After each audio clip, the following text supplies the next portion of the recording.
You are listening to the Religica Theolab podcast in the Center for Ecumenical and Interreligious Engagement at Seattle University. Social justice champion, San Francisco Bay Area Interfaith leader, and first Global Council chair of URI. Nearing 100 years old, Rita Semel spent most of her life building bridges between diverse religious and ethnic groups.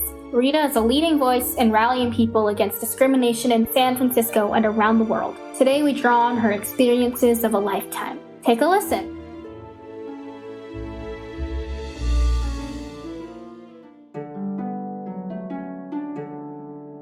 You have had an opportunity to work in interreligious dialogue for some time. When did you first develop an interest in all of this?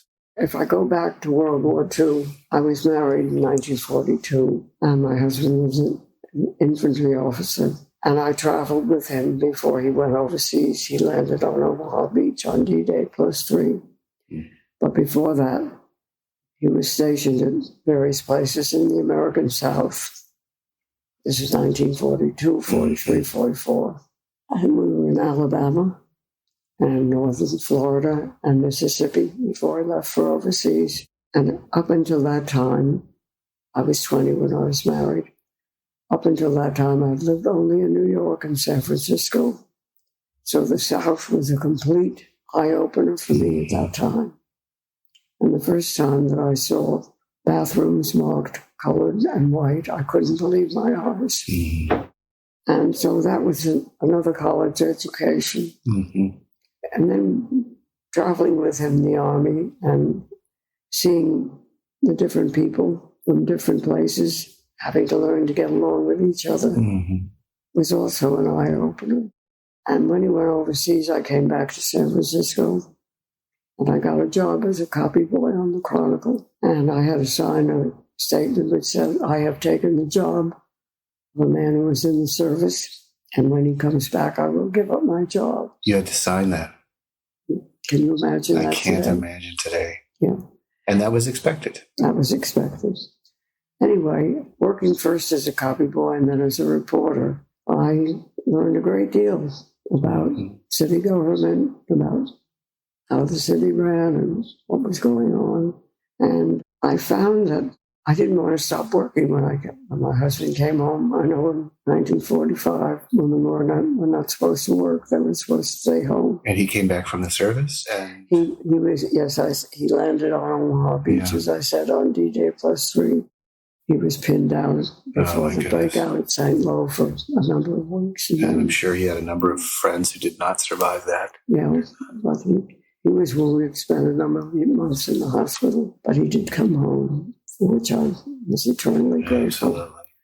And I was very fortunate.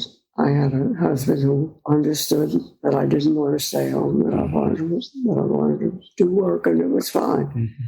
In retrospect, I'm sure that if I wanted to stay home, he would have been much happier, but he never let me know it. He was very supportive. Because of the fact that I was supposedly temporarily at the Chronicle, one of the only women reporters on the staff who had been there before the war told me that she had a friend who was starting a weekly Jewish newspaper. In San Francisco, a Jewish newspaper? Yeah. Brand new? Yeah. Okay. It's called the Northern California Jewish Bulletin. Okay.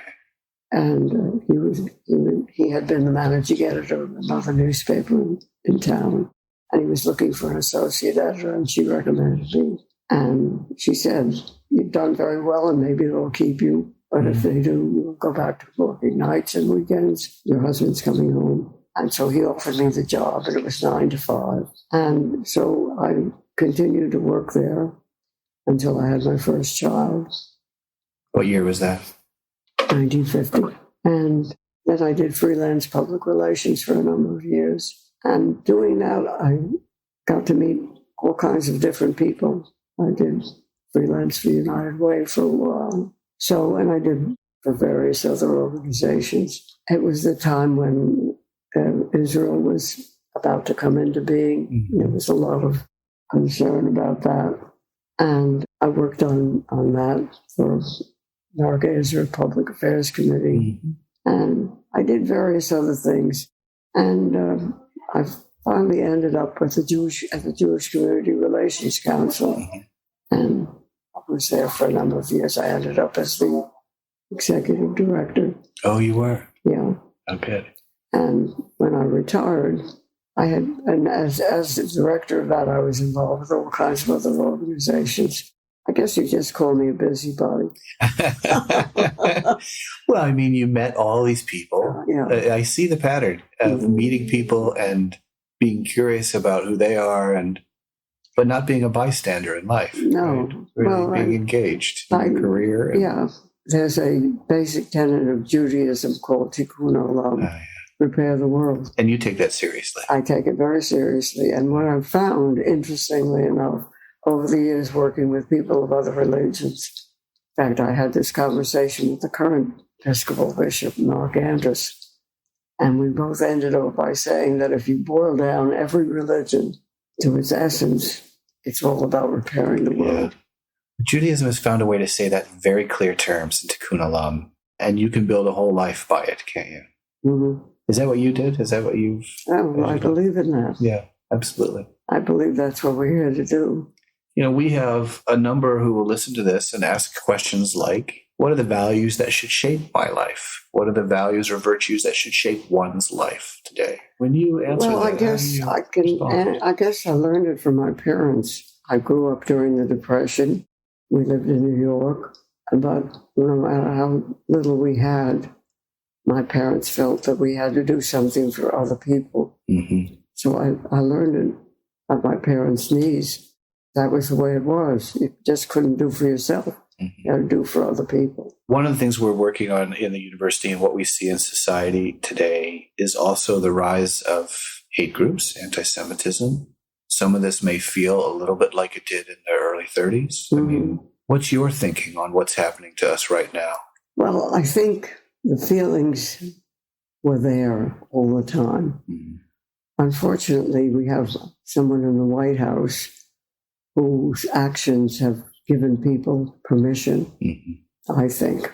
Have you ever seen a president like this? No. Do anything like this? No. It's pretty stunning. I'm trying to be polite about it. Oh, you're being very clear. It's helpful. You've earned the right to your opinions, Rita, and all of this. I can't believe it. Yeah. I mean, every day I think to myself, how did we find ourselves in this mess? Yeah.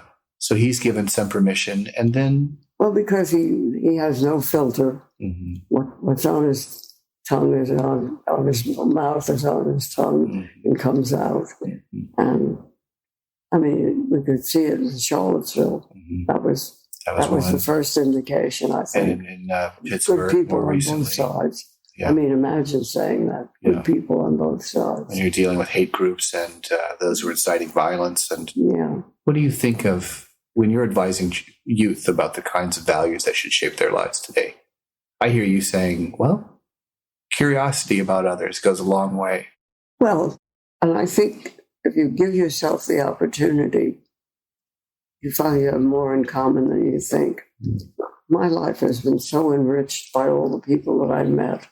And I feel sorry for people who live in a silo and never get out of it. Yeah. Or however comfortable that silo might be. Yeah, silos have a way of doing that. Yeah. If there's a question that you think we need to be asking ourselves today as a society, we could ask 5 questions a minute. But if there was one in your mind right now that you said, I think this is something we need to deal with, or it's a question we need to address, and you would commend the generation right now to do that, what would that be? What kind of a world do we want to leave our children and our grandchildren? Okay. Do we want to leave a world in which everybody can thrive? To me, that's the most important thing. Mm-hmm. We have to leave a world that people can thrive and be who they are and make the most of who they are. You've been listening to the Religica Theolab podcast in the Center for Ecumenical and Interreligious Engagement at Seattle University. To learn more about the center's work and for resources to be used in local communities, visit us at seattleu.edu/thecenter.